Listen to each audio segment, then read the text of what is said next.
Shalom, King of Kings family in Israel and around the world. Pastor Chad here, just outside of Jerusalem.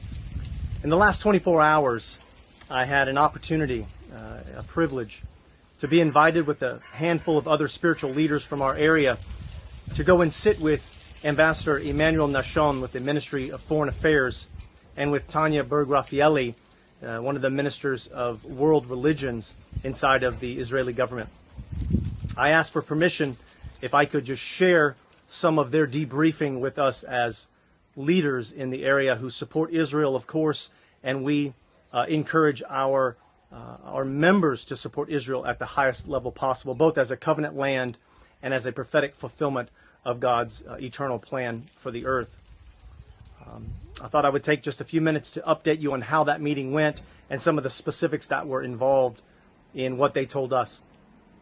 So the first thing they did was they ran through all of the atrocities that many of us have heard about, that Hamas was involved in, from the raping of women to the beheading of families to the burning of children to the cutting open of pregnant women and the murder of thousands.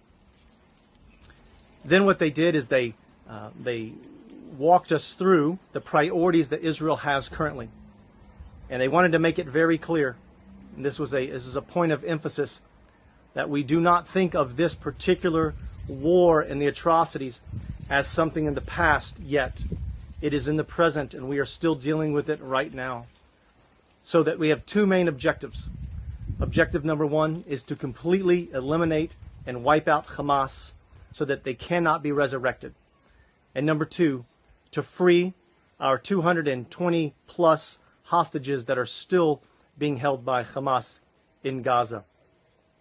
We asked questions about what would happen in the void of leadership in Gaza after the war, after we succeeded in this, and they were very clear with us that the government collectively and unified has agreed to not think about a third step, to not think about a third priority after the war, to not think and speak of and strategize on what might happen in Gaza in terms of politics and leadership and what government will oversee that. They will not talk about it right now. There are two objectives. They want to keep it very clear and simple for all of us, and that is to win this war by completely eliminating Hamas and to rescue our hostages.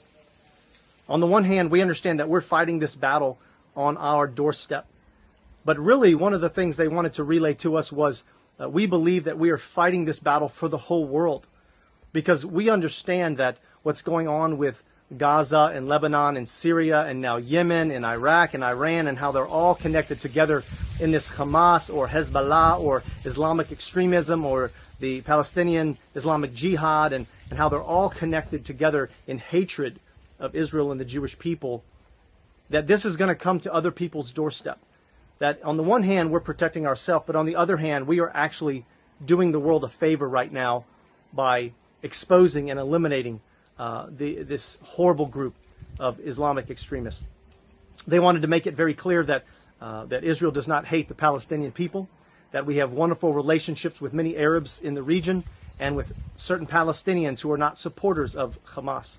They wanted to make that very clear. But they also wanted to make some connections between the things that they've seen Hamas do and the things that they've seen other extreme governments or militaries around the world do. And this is not the Holocaust. They wanted to make it clear. But they did make some parallels between the things done to the Jewish people now and the things that were done in the past as well. They were very grateful for our support as believers, for our prayers, for our financial gifts, for how we're helping the displaced families, how we're helping people evacuate, and how we're all helping not only at King of Kings, but other ministries here in Israel, how we're all uniting to help the displaced families, the soldiers, and the families of soldiers, as well as those who have already had lost loved ones. King of Kings family, thank you so much for praying for us. Cover us in prayer. Intercede for our soldiers. We still have over 80 soldiers out there fighting just from the King of Kings family. We need your intercession. We need your prophetic words proclaimed over us for safety in God's covenant land to be protected. Thank you for your love gifts to the Israel War Relief Fund. They're going to amazing things like getting hot meals and then bags of groceries, clothes, jackets, blankets, We're even buying generators and refrigerators and washing machines. We're getting people out of harm's way. We are sponsoring hotel rooms.